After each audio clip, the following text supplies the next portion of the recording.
Hello à vous, welcome back sur notre chaîne Yves Diong TV.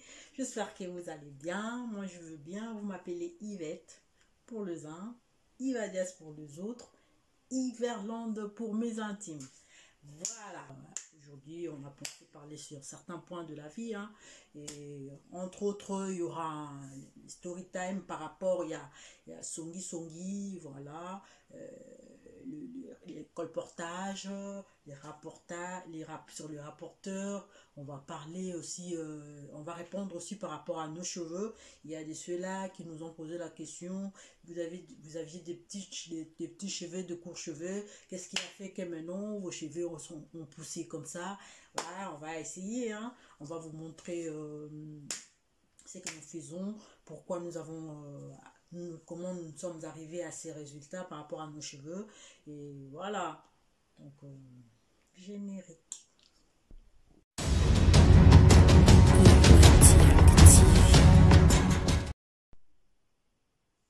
Bien, nous sommes de retour chez vous. Comme nous l'avons annoncé dans notre introduction, aujourd'hui nous allons parler, voilà, je vais vous raconter une histoire, la honte de ça, je vous dis. Ah là là là là là là là, qui songi na bio.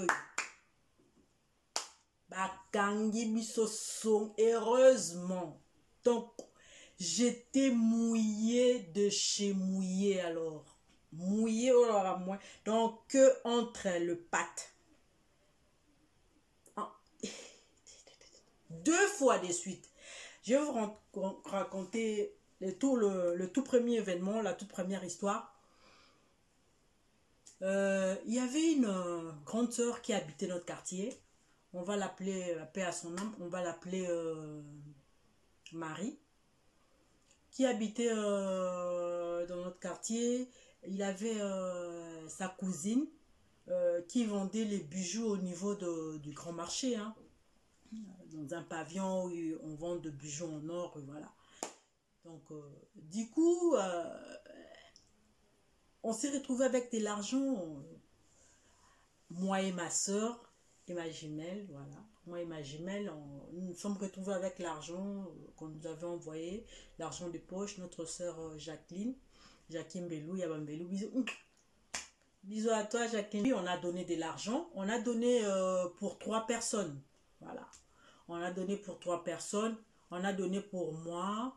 On a donné pour Odette, ma jumelle Léoda. On a donné pour notre grande sœur Anita. Les gens aiment bien l'appeler Anita. Annie Diankoulou. On a aussi donné l'argent pour 3 personnes. Donc, Assemble Abusso, ma chinette pour 3 personnes.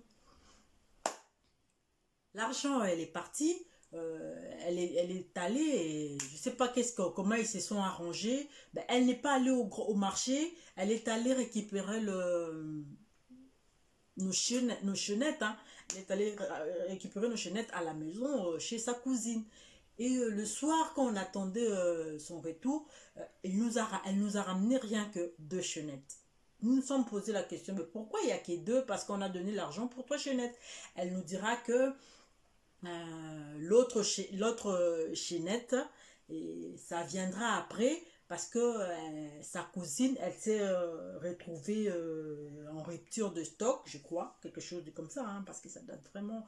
Un de nos cousins, on va l'appeler qui? Non, là on va directement citer son nom, c'est pas grave. Willy. Willy était avec nous, on parlait. Ben, du coup, je ne sais pas qu'est-ce qui nous a amené sur ce terrain-là.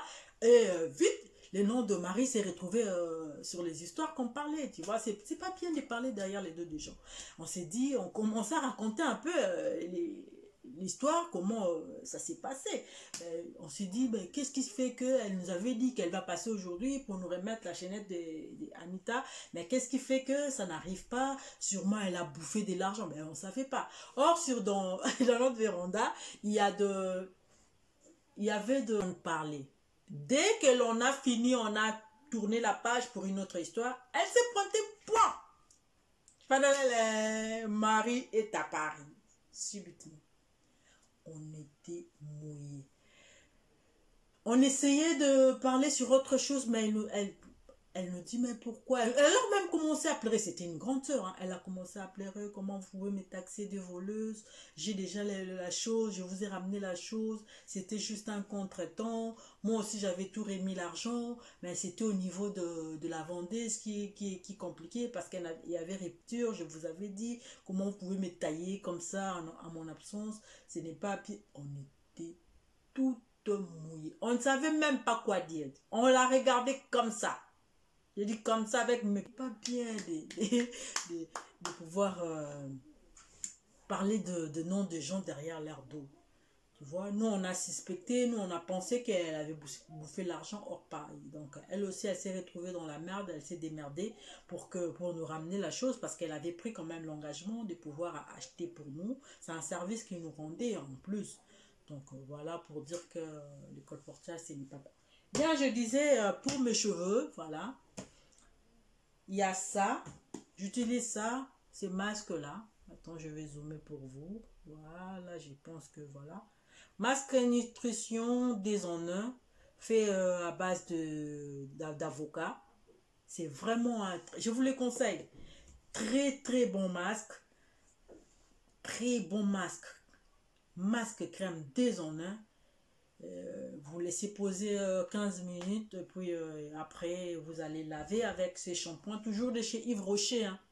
C'est très très bien. Non seulement vos cheveux vont prendre du volume, mais il y aura aussi, ça va prendre aussi de la longueur. Vous voyez, j'ai vraiment, là, si vous voyez dans mes autres vidéos, donc vous allez comprendre qu'il y a vraiment une forte différence. Mes cheveux ont beaucoup poussé, voilà. Ils ont aussi pris du volume. C'est ça. Ça, c'est le shampoing. C'est très bon parfum purifiant. Ça nourrit le cuir chevelu, pardon. Ça ouvre le pore et ça facilite réellement la pousse rapide. Et les cheveux poussent aussi. Le cuir chevelu est activé et les cheveux puissent prendre de volume et ça traite aussi les gens qui ont des problèmes de pellicule sur les cheveux. Voilà, donc c'est un très bon shampoing que je vous conseille de chez Yves Rocher. Moi, j'en ai fait la commande en ligne, donc pendant les confinements, voilà. Et pareil, je vous donne encore ça. Très, très bon produit. Je ne fais pas la publicité pour Yves Rocher, je vous donne rien que le secret, le secret de mes cheveux, pourquoi, comment ça a pris de la longueur, ça a pris de, voilà, et puis voilà quoi. Voilà. Bien. Encore une autre histoire par rapport à notre story time pour ces début de week-end. Clin d'œil comme ça de la Luzingu au niveau de l'Afrique du Sud. Clin d'œil à Didier Sefou, mon beau-frère, au niveau de l'Afrique du Sud également.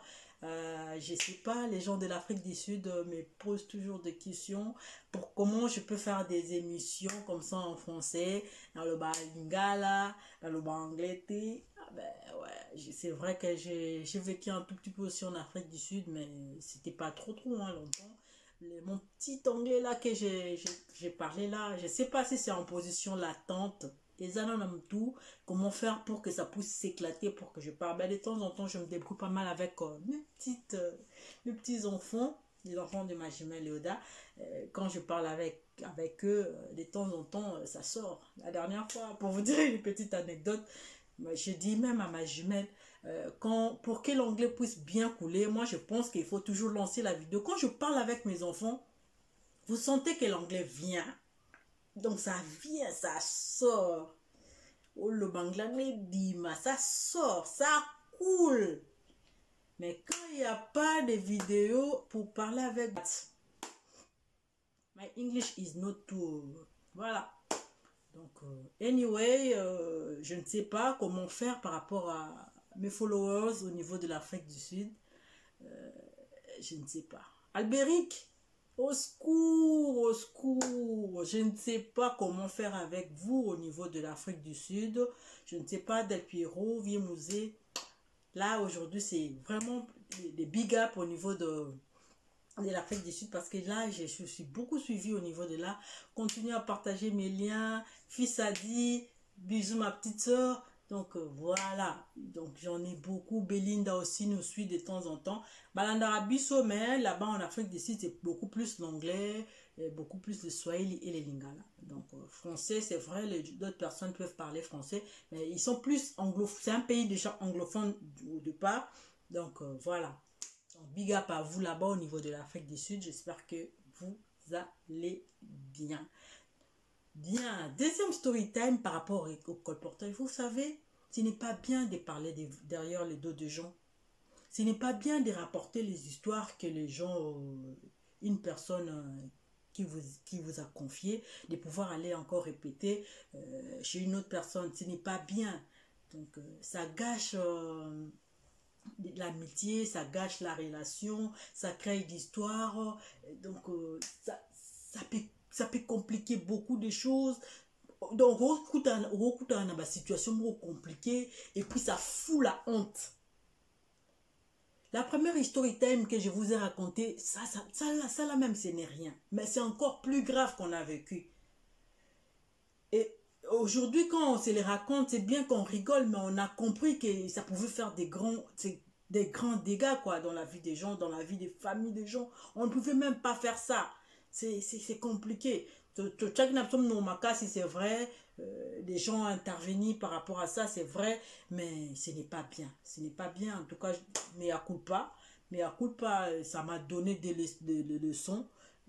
Moi, je vide. C'est pourquoi, de ma nature, tout ce qui me connaissent, quand moi j'ai quelque chose à dire, moi je dis pas derrière les dos de gens, moi j'affronte les gens. Peu importe la manière yo ozwango, j'essaye de faire bien les choses, tu vois. So na sepe nangate, na sepe nangate. Je suis direct comme ça.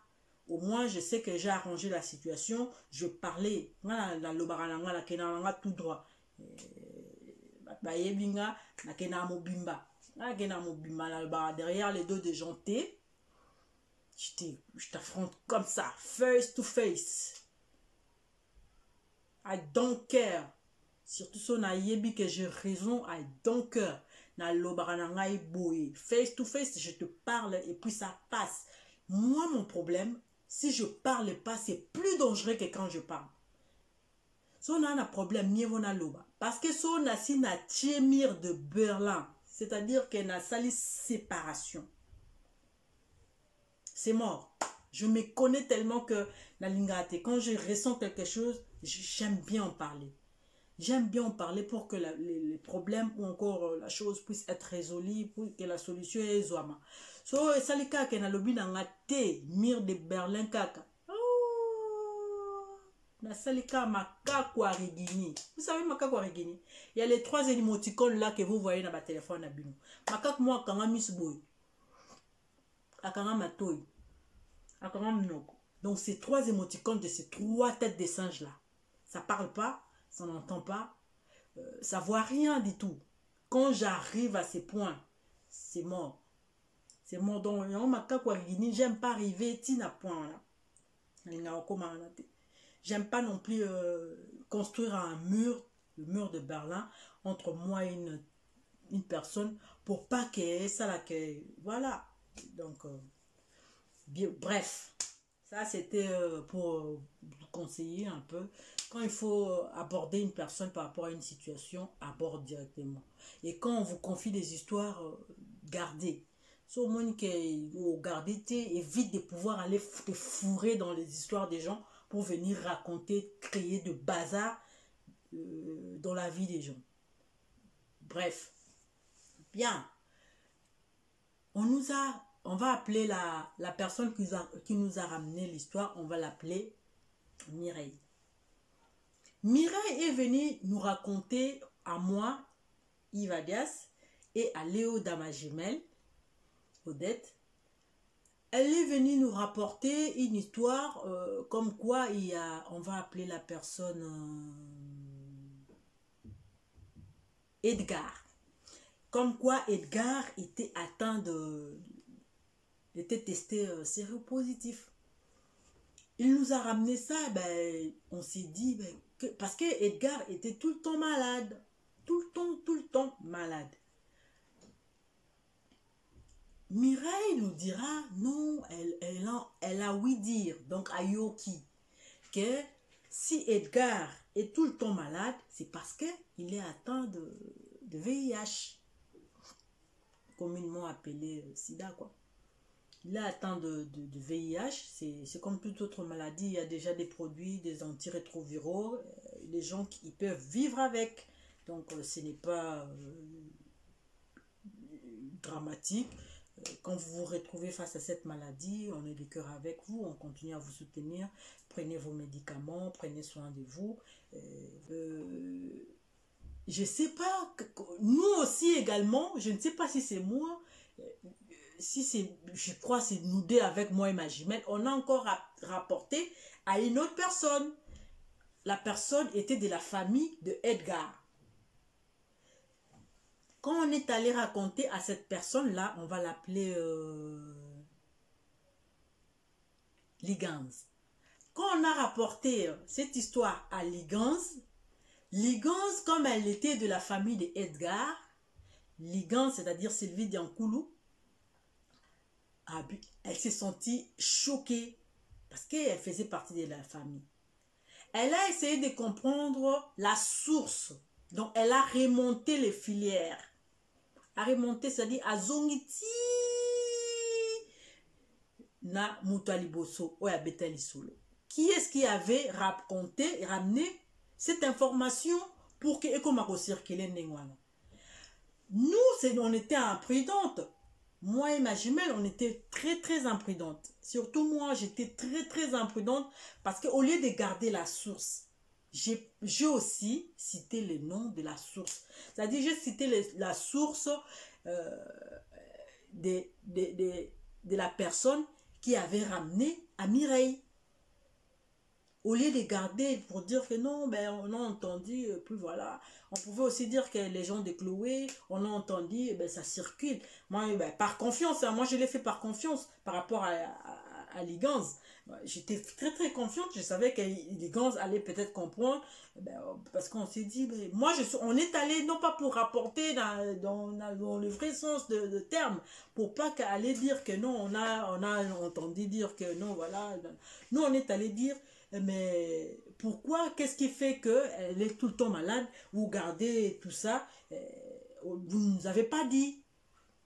Vous ne nous avez pas dit qu'elle a ça, mais elle nous a dit, Ligans nous dira, mais d'où vous tenez cette information? Nous, par confiance, voilà, par confiance, on a fait sortir la source, quoi. On a sorti la source, on a dit, c'était Mireille. Mireille l'a entendu par Nanette. Mireille l'a entendu par Nanette. Nanette était de la famille de Ligans. Donc, Ligans n'était pas vraiment contente. Elle a convoqué la réunion de leur famille là-bas. Elles ont taillé Nanette. Nanette a vite compris qu'elle l'avait rapporté à la famille de Mireille. Et voilà, donc c'était tous, voyez-moi tous ces mondes-là, comme on était trompés dans cette histoire des Songi, des rapportages, des colportages. On était mouillés. Vous sentez la chaîne, le nom de gens que je suis en train de parler. Donc nous avons cité le nom de Mireille, qui nous a ramené l'histoire. On est encore allé citer, au lieu de s'arrêter à Mireille, on est encore allé citer Nanette, qui était la source de l'information. Ligans a convoqué leur famille. La famille est allée tailler Nanette. Nanette a dit non, on était à la maison, hein. La Jackie était assise à l'extérieur de la maison, dans le véranda, là, sur le véranda. Elle s'est présentée, non, moi je suis Nanette, je viens chercher le Gmail. Ah bon? La Jackie n'avait rien suspecté du tout. Elle nous a appelé, voilà. Moi je suis sortie. On s'est déplacé des côtés un tout petit peu là. On était à l'écart. Pas non loin de Jackie. Heureusement déjà d'ailleurs. Ah là. Si j'étais sortie de la parcelle, je ne sais pas comment j'allais faire. on s'est écarté, on s'est retiré, pardon, on s'est retiré un tout petit peu, on s'est mis à l'écart. Elle a commencé à parler. Je suis désolée, vous êtes allé raconter des histoires pareilles. Maintenant, le parent d'Edgar, on dit qu'ils vont porter plainte. Tout le monde va aller témoigner là-bas. D'où vous êtes venu. Moi, je vous ai jamais raconté ça. Parce que quand j'ai compris, quand je lui ai posé, tout de même je lui ai posé la question, d'où elle tenait tout ça, comment elle est remontée jusqu'à moi. Elle nous dira non, je reviens de chez Mireille. Oh là là là là. Elle revient de chez Mireille. Mireille aussi, voilà, elle s'est fait attraper là-bas, je ne sais pas comment elle s'est démerdée pour sortir de cette histoire-là. Dès qu'elle a fini avec la famille de Mireille, elle s'est ramenée, donc le même jour, elle s'est ramenée chez nous. Elle commençait à parler, elle commençait à parler. Oh, Jackie a compris que ça n'allait pas. Elle a compris l'histoire en question, elle nous a appelés. Donc, moi, j'ai compris que je ne pouvais pas rester seule avec elle. Donc, je me suis dit, on va aller voir notre grande sœur. C'était question pour moi. Ben, elle a essayé d'expliquer. Jackie, merci beaucoup.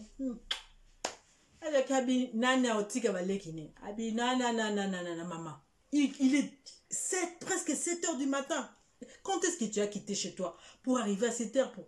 Va résoudre votre problème au niveau de la famille. Si réellement il y a des histoires, leurs noms étaient cités dedans, je ne sais comment, elle a dit, Yvette a dit qu'elle ne sait pas. Yvette a dit, moi je savais déjà. Moi, donc, ils sont ma part. Bateau botonga bokandeni. Bokandeni. Bakangi biso pena mena sac ko. Bakangi biso pena mena sac. Ben, j'ai compris, je me suis dit, c'était pas bien parce que si Jackie n'avait pas intervenu, elle était même prête à se battre. Elle était très très énervée. Donc ça a créé, non, ça a créé beaucoup de bruit, ça a créé de l'incompréhension. Donc elle était prête à se battre, elle était très énervée parce qu'au niveau de sa famille, elle était mal vue, donc des histoires comme ça ne pouvait pas sortir. Comment elle pouvait aller dire aux gens qui n'étaient pas de leur famille, comment elle pouvait raconter ça facilement. Voilà comment, si nous on a pu rapporter ça, l'ampleur que ça a pris cette histoire-là, imaginons combien de personnes derrière tout ça peuvent encore aller, tu vois, des ramifications, la ramification que ça prend, la proportion que ça prend cette histoire-là. Or, c'est la vie d'une personne, c'est la réputation d'une personne qui est en jeu, malgré qu'elle est malade, donc elle ne peut pas être exposée à ce genre de choses. Sa réputation ne peut pas être salie comme ça. En plus des histoires là, quand on est séropositif, quand on est atteint de la maladie, peu importe la maladie, quand la personne ne vous donne pas son consentement, vous n'êtes pas censé aller les dire aux autres. Donc ça fait partie même des secrets professionnels. Ça fait partie des secrets. Donc non, on ne pouvait pas. On n'a même pas mesuré tout ça à cause de beaucoup parler. Notre bouche là, elle est petite, mais des fois elle fait sortir des histoires là. Hey! J'espère que vous avez compris, à foy. Vous avez compris. Vous avez vraiment compris. Votre petite bouche là doit être domptée. La langue là peut tuer même. Ça peut même embraser toute la forêt. Ça fait brûler les villages là parce qu'on parle beaucoup. Quand on vous raconte quelque chose, gardez ça pour vous. Si vous ne savez pas garder, évitez d'aller fourrer ou fouiner vos oreilles dans la vie des gens pour aller raconter, parce que non, on pouvait se retrouver au niveau de la justice. Qu'est-ce qu'on allait faire? Qu'est-ce qu'on allait faire? Donc, pour dire que c'est vraiment un conseil, évitons de se prendre le... Voilà. Donc, tu seras mouillé, tu seras ridicule, tu vas tâtonner, donc non. Et petite bouche, cette petite source, lorsqu'elle est bien domptée, elle est bien maîtrisée, ça va éviter beaucoup de choses. Je vous dis bon week-end et nous allons nous retrouver sur une prochaine vidéo. Bye!